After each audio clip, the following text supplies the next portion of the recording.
Assalamualaikum warahmatullahi wabarakatuh. Untuk kali ini saya akan menjelaskan tentang dasar-dasar morfologi dari mata kuliah linguistik yang diumpuni oleh Ibu Irpa Anggriani Wiharja MPD.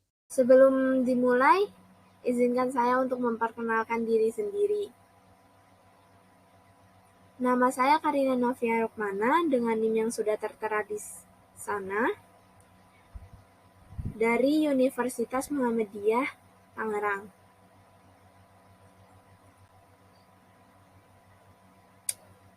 Apa itu morfem?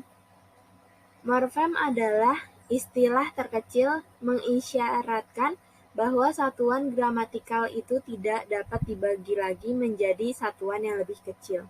Selanjutnya, identifikasi morfem. Morfem juga menunjukkan makna tertentu baik leksikal maupun gramatikal.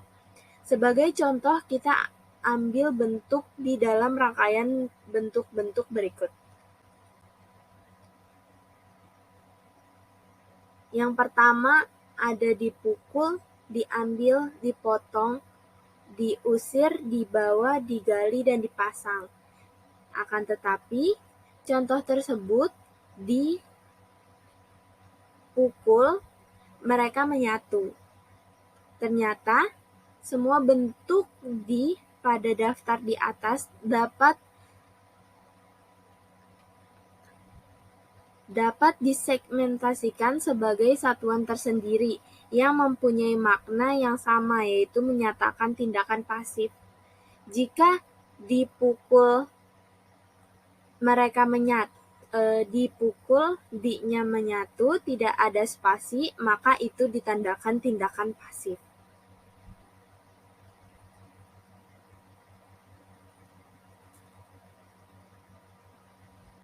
Lalu selanjutnya ada di pasar, di rumah, di kamar, di jalan, di halaman, dan di kantor. Dengan di spasi pasar itu adalah menunjukkan arti yang sama, yaitu tempat. Jika di spasi rumah, maka itu adalah menunjukkan tempat. Namun, jika dipukul yang menunjukkan aksi, itu adalah tindakan pasif. Lalu selanjutnya ada pembentukan kata. Pembentukan kata sering disebut juga proses morfologi, yaitu proses terjadinya kata yang berasal dari morfem dasar melalui perubahan morfemis. Terdapat beberapa jenis proses morfologis yang secara singkat dijelaskan dalam awalan berikut.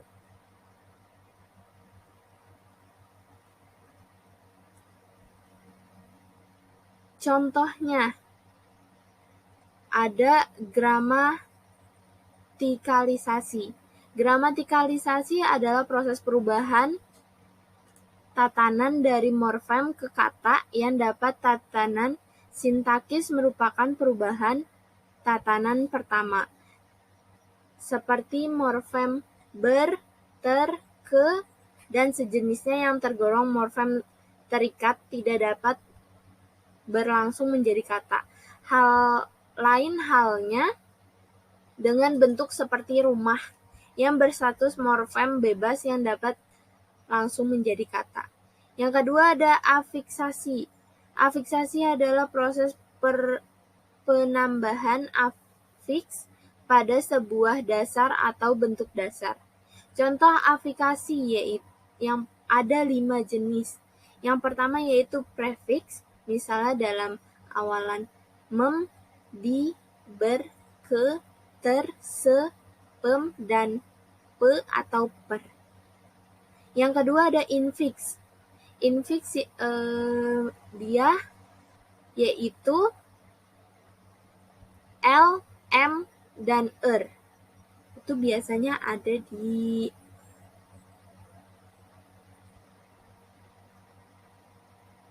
Untuk infiks, biasanya dia berada di dalam bentuk dasar.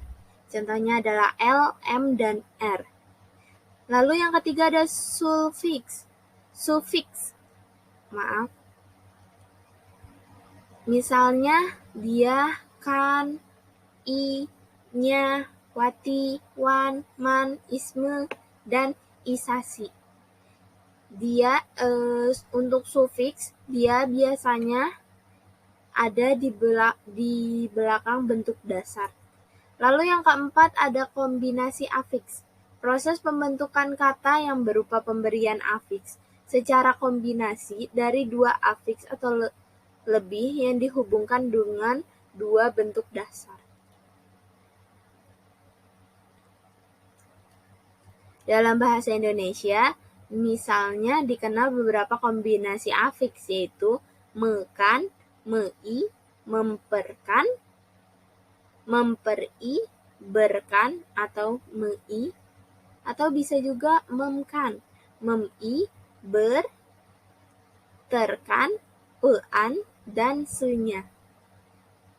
Itu adalah contoh-contoh dari kombinasi afiks. Lalu yang kelima ada konfiks.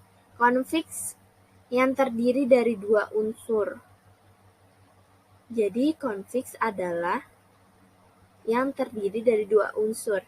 Satu di muka bentuk dasar dan satu di belakang bentuk dasar. Dan berfungsi sebagai satu morfem terbagi. Dalam hal ini, perlu kita bedakan antara satu afiks dengan satu makna gramatikal. Sedangkan kombinasi afiks bukanlah satu afiks dan kemungkinan mengungkapkan beberapa makna gramatikal. Dalam bahasa Indonesia, setidaknya terdapat 4 konfiks, yaitu ke, an, pe, an, per, an, dan ber, an. Konfiks yang tadi saya sebutkan, ini misalnya melekat pada kata pengiriman, persahabatan, dan berhalangan. Lalu yang ketiga ada dari contoh yang tadi, yang ketiga ada reduplikasi. Reduplikasi adalah proses morfologis yang mengulang bentuk dasar baik secara berkeseluruhan, sebagian maupun disertai dengan perubahan bunyi. Morfem dasar dan bentuk dasar. Morfem dasar bisa diberi afiks tertentu dalam proses afiksasi. Bisa diulang dalam suatu duplikasi atau bisa digabung dengan morfem lain dalam suatu proses komposisi.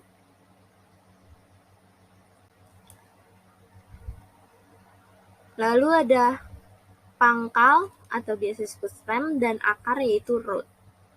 Pangkal digunakan untuk menyebut bentuk dasar proses infleksi. Lalu ada akar yang digunakan untuk menyebut bentuk yang tidak dapat dianalisis lebih jauh. Baik, sudah selesai untuk materi dasar-dasar morfologi. Kurang lebihnya mohon maaf. Wassalamualaikum warahmatullahi wabarakatuh.